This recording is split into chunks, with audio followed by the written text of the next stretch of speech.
He's asked him to grab a snake. He's asked him to, his hand has changed in color entirely. I mean, your physical being, this is not just your clothes, it's part of yourself. When part of yourself completely changes, imagine someday you notice a big mole or a growth or your skin color is totally changed. What would you do? You'd be in immediate shock. What's going on? Am I okay? I need to go see a doctor. I need to go to the hospital. Something's wrong. But Musa alayhi salam has no reaction. He's fine to all of this. But when Allah tells him, اذهب إلى فرعون إنه طغى, go to Fir'aun. Go to Fir'aun. He's the one, in fact, that has rebelled. At this point, Musa alayhi salam makes dua. This is what the first amr that Allah Azza wa Jal gave Musa alayhi salam. This is the first command Allah gave Musa alayhi salam, that he didn't just do it. He said, Ya Allah, before I do it, I need some help. And so now we're learning that when Allah tells us to do something, and it's hard. Sometimes we think things are hard, but if you have courage, Allah will let you do it. But you get to a point where you think, even I, with all my courage, this is even too hard for me. That is the time you turn to Allah and you don't say, Ya Allah, I can't do it. You ask Allah for what you need so you can do it. You ask Allah for what you need so you can do it. So let me repeat this point because it's of paramount importance. There are people who, when they come across the command of Allah, they come across something Allah expects them to do, their reaction is, Ya Allah, I can't do it. Ya Allah, la aqdir. Fa ana ajiz. I'm not capable. It's above my capability. There are other people that the dua here suggests, Ya Allah, I know I can't do it, but Ya Allah, give me what I need so I can do it. I'm going to try anyway, but I think I'm going to fail. I'm going to try anyway. But if you can help me, by your help I will succeed. So we don't start with I can't do it. Every time you get to a point where you say and I say I can't do it, we turn to Allah in dua. That's our iman. We turn to Allah and we ask Him for help, because actually the realization is we can't do anything on our own anyway. It is from the help of Allah. It is by the qudra of Allah, by the kun from Allah, that everything comes to be. But we have to do our part at least. So now what does he ask? It's incredible. He's going to go to Fir'aun and go talk to him. He could have asked for a lot of things. Now imagine what he has to do. I want you to understand what he has to do. He is a fugitive, alayhi salam. He killed someone by accident and ran away from Egypt. So the moment he goes back, the first people he has to deal with is the military and the police. Because they've been looking for him. They've had a warrant out for his arrest. He's wanted for murder. He's not welcome back in the city. He can't just walk in. And he's not just somebody who people won't recognize. He lived the life of a prince. He lived in the castle. Everybody knows his face. So he walks in, people go, is that Musa?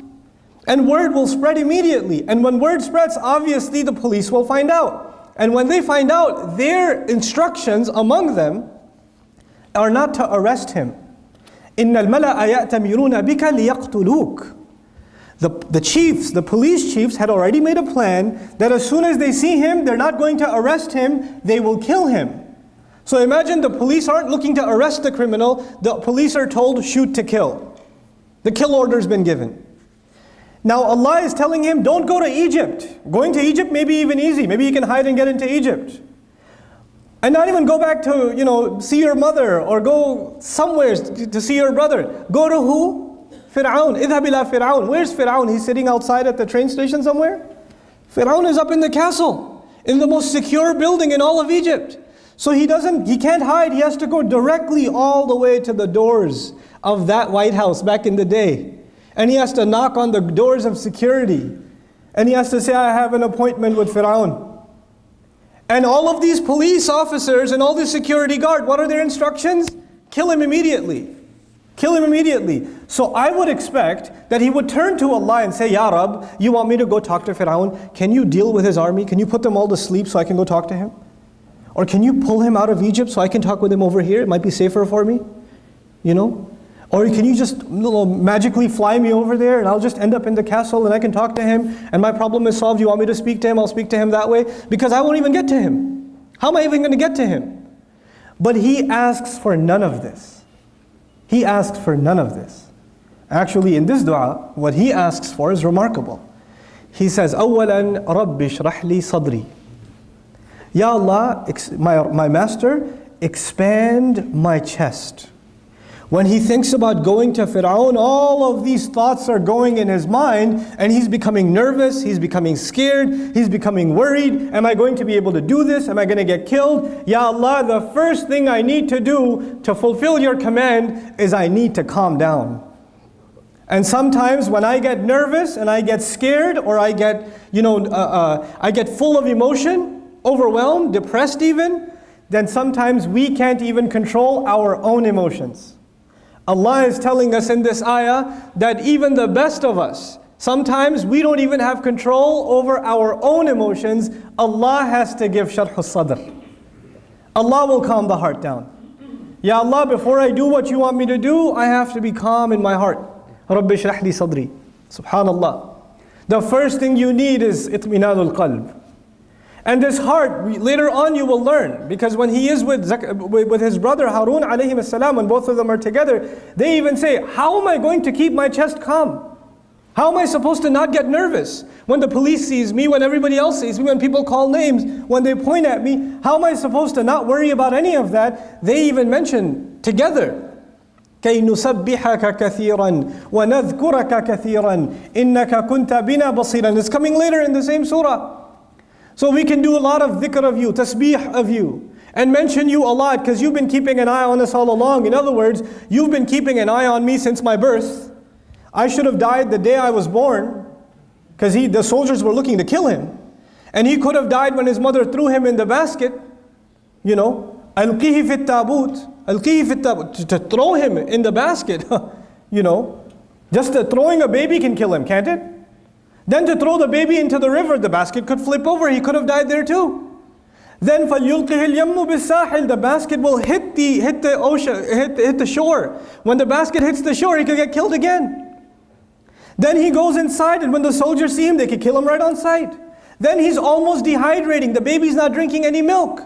He could have died then too. There are like 10 times he could have died from the time from back then. So he says, Ya Rabb, you've been keeping me alive all this time. I know you'll keep me alive, but I need to remember that. Sometimes it's easy to say it, it's hard to remember it. So he says along with his brother, كَيْ نُسَبِّحَكَ كَثِيرًا وَنَذْكُرَكَ كَثِيرًا إِنَّكَ كُنْتَ بِنَا بَصِيرًا. You've been keeping an eye on me all along. Ya Allah, how will you let me go now? So now what gives us calmness of the heart? What gives us calmness of the heart when we have a difficult task in front of us is a lot of dhikr of Allah, that Allah is watching. Inna Allaha ma'ana, Inna Allaha basir.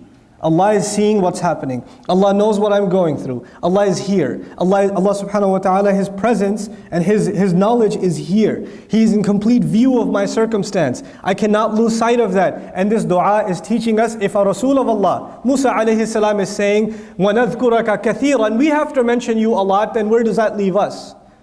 When we have to fulfill a task for the sake of Allah, we have to remember Allah a lot, and He gives us courage. Now, courage alone is not enough. It's the first step though. You have to be calm and you have to have courage. And you have to have inshirah al-sadr. The other implication of this that I want to mention, just of Rabbishrahli sadri, is when you go, and Musa alayhi salam, we know when he sees injustice, he gets angry. It angers him. And he takes matters in his own hand, like he did with the 2 girls and the sheep. So when he sees Fir'aun, he's one of the worst criminals in all of human history. Obviously the kinds of things Fir'aun says would make anybody angry, not to mention Musa alayhi salam.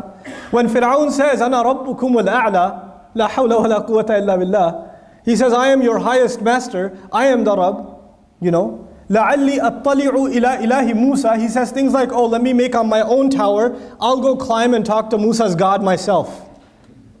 That's what he says in the Quran. When he says things like that, even it makes us angry. Can you imagine Musa alayhi salam? And by the way, when you get angry, you cannot do da'wah. When you get angry, you cannot do da'wah. So even though he's going to go before someone who will make him very angry, he needs to keep his chest calm. He needs to keep it expanded. He cannot get uncomfortable. So we're learning that the mission of Allah, of talking to those who have rebelled against Allah, has to be carried by people who know how to control their temper. And if they cannot control their temper, if they have an anger problem, then they have to turn to Allah and say, Rabbishrahli sadri. My master, ease me. Calm my chest. A lot of young people are excited about da'wah. They go to the university. They see their non-Muslim friend. And or they see a Muslim brother who doesn't pray or whatever, and they start giving them da'wah, and this guy doesn't care about deen. And he starts saying some ridiculous things that make you angry. Well, the Quran, it has some contradictions, or I don't know, I don't really believe in hadith, or whatever. They say some stupid things. And then you hear that and you go, what? It's kufr, man. And you get so angry at them. And that's the time to remember, Rabbishrahli sadri. Rabbishrahli sadri. If Musa alayhi salam has to speak with Fir'aun, وَقُولَا لَهُ قَوْلًا لَيِّنًا قَوْلًا لَيِّنًا لَعَلَّهُ يَتَذَكَّرَ وَيَخْشَى, then what does that leave you? The guy sitting next to you in the restaurant is not Fir'aun, buddy. Relax. Relax. Take it easy. People can say obnoxious things. This guy used to say he's God himself. And Allah said, be nice to him too. Be nice to him also. So we need to learn to calm down a little bit.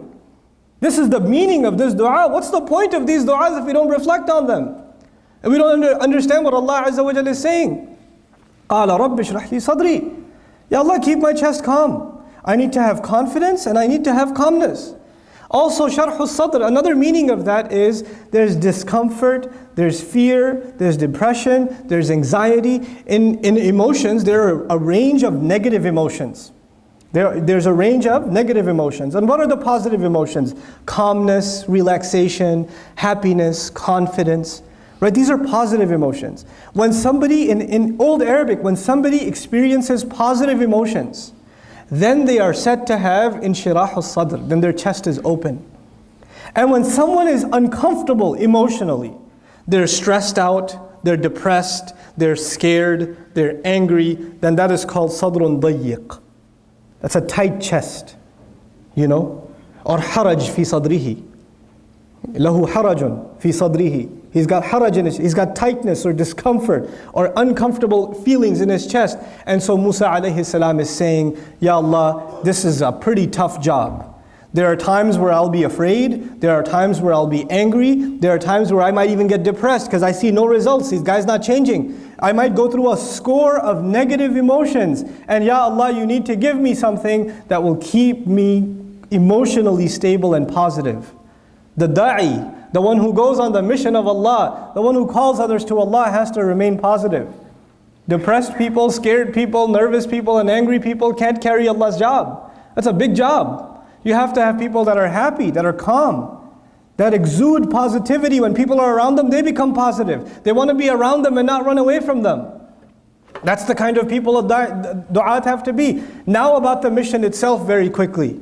He says, Rabbishrahli sadri, and then he says, وَيَسِّرْ لِي أَمْرِي. And Ya Allah, you make my mission easy for me. You make my mission easy for me. You're the one who gave me this mission. But as skilled as Musa alayhi salam is, and Allah's choice is perfect. When Allah chose Musa alayhi salam to take on Fir'aun and to challenge him, there's no better qualified candidate on the face of the earth at the time than Musa alayhi salam. So Allah knows what He's doing. He's right for the job. And now we're learning, even if you're the most qualified to do a job, your qualifications, as good as they are never enough. Allah has to make ease on His end. Allah will make ease on His end. And these two things have to come together. Musa alayhi salam has to make his effort. But his effort alone will not give victory. It will come when Allah makes the task easy. You see, there are two sides of this that I'd like to explain as simply as I can. For myself, and the other guy says he can do nothing. Our deen teaches us a balance in between. Allah is the one who gave us our capabilities. It is a trust Allah gave you, it is a trust Allah gave me. Your intellect, your physical strength, your talent, your work ethic, your ability to get work done, that ability came as a gift, as an amana, as a trust from Allah. And then, after He gave you this gift, it is a violation, it's kufranun ni'mah, it is being ungrateful that you don't work to your full potential. This is why the Messenger of Allah sallallahu alaihi wasallam said to us, to the believers, that whenever you do something, فَلْيُتْقِنْ, and you should do it to perfection. Allah made you fi ahsani taqweem, in the best possible way. Why should you do anything less? There should never be a college student who's Muslim who accepts mediocre grades. It shouldn't exist. There should never be a Muslim running a business who just kind of does business. He should be the best at his business. There shouldn't be an okay Muslim doctor. He should be the best doctor there possibly could be. There's an amana Allah gave you, Even if you're a taxi driver, you're the best taxi driver in town. Doesn't matter what you do it the best. Nobody does it better than you. That's the attitude of a Muslim. But what balances that attitude and what keeps it from turning into arrogance is that you constantly remind yourself, on the one hand, my ability is not mine. Allah is the one who gave me this ability. وَاصْطَنَعْتُكَ لِنَفْسِي, Musa is told, I crafted you for myself.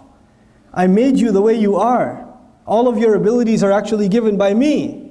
So you remind yourself of that. And then whenever you think of a task, a mission, and we think to ourselves, yeah, that's easy, man. I've done it 100 times. I could do this. You know, kids that are good at math, you give them a math problem, they say, easy. Psh, nothing. You know, you tell some kid, you know, I need you to do this work or that work. Yeah, I've done this. I got this, man. It's easy for me. Actually, even when it's easy for you, as a matter of iman, to remind ourselves that it's not easy for you because you're awesome. It's easy for you because Allah made it easy for you. And you know what happens to people? This is the last thing I'm sharing with you, inshallah ta'ala. There are people who Allah makes many things easy for them. Please listen to this carefully. Allah makes many things easy for them. For some of you, Allah made money easy for you. It's just easy for you. For some of you, confidence is easy. It's no big deal. Other people get nervous, you don't get nervous. For some students of mine, studies are easy. Like I teach Arabic. Some of my students, wallahi, I can tell Allah made Arabic easy for this one. And the other one, مَا خُلِقَ لِدِرَاسَةِ الْعَرَبِيَّةِ. He wasn't made to study Arabic. He's the smartest guy in his field. He will be a PhD in physics. He can't do mudaf and mudaf ilayh. He can't do it. You know? He wasn't made for it. This is tough for him. Not everybody is the same. Now what happens is when people get used to success, Allah makes one thing easy, then He makes the next thing easy, and then makes the next thing easy, and the next thing easy. Is everything always going to be easy? No, sometimes you will fail. There's a student who gets used to getting 100 the first time, the second time, the third time, the fourth time, and the fifth time he gets a 50. All of a sudden. And he's used to what? 100. So he said, oh, forget it, I am worthless. Allah is no longer with me. You know, what's the point now? Because you get used to riding so high that one little failure, one setback, and you're just crushed. You are completely crushed. What's the point? I'm dropping out of school. I don't want to do this anymore. I hate this. You know what? This is when you didn't remind yourself at every single success that success was a combination of two things. Your effort and Allah's help. Every single 100 you got before wasn't because it was easy. You put effort and Allah gave His barakah. You put effort and Allah gave His barakah. And this time when it doesn't happen, two things could be wrong. Number one, maybe you didn't put enough effort. And when you don't put enough effort, Allah does not give His barakah. And maybe even if you put effort, Allah decided that He will not give you barakah, maybe that's better for you. Now his kids are memorizing Quran, subhanallah. So sometimes we have to have trust in Allah. We get used to riding a high wave and one little setback comes and we lose our trust in Allah. And then there are others who Allah gives you one difficulty, then He gives you another difficulty, then He gives you another difficulty, and He gives you another difficulty. And you start believing that I will never accomplish anything. My life is just difficult, man. Everything is hard for me. I keep getting fired. I keep failing my tests. I keep doing that. You get depressed. And even this one has to remember that success in this world, everything that happens is a combination of two things. I have to put in my effort and Allah will make the task easy. I know I said last, but I have 1 minute left. Might as well use it for something. I'll share this last thing with you. There are two parts of this dua so far. It's not even the whole dua. I just wanted to share these two statements with you. Rabbishrahli sadri wa yassir li amri. There's a sir balaghi. There's a very beautiful eloquence to this statement. Allah is teaching us that if you have a calm heart, if you have a positive attitude, and you have tawakkul in Allah, and you put your work in, then Allah will make your mission easy. But if you start with the attitude, I know it's not going to work anyway, but I'll try. You already began with a defeated attitude, Allah will not make your task easy for you. You have to come with sharh al-sadr, you have to have an open chest, a positive attitude, belief that Allah will give you success in what you do. And if He doesn't give it to you, well, you know, you're still saying Alhamdulillah, but you don't walk into an effort, you don't start a project, you don't start doing any work, and you begin with saying, I'm probably not going to succeed anyway, given my track record. You don't begin with that attitude. Then Allah will not make your job easy for you.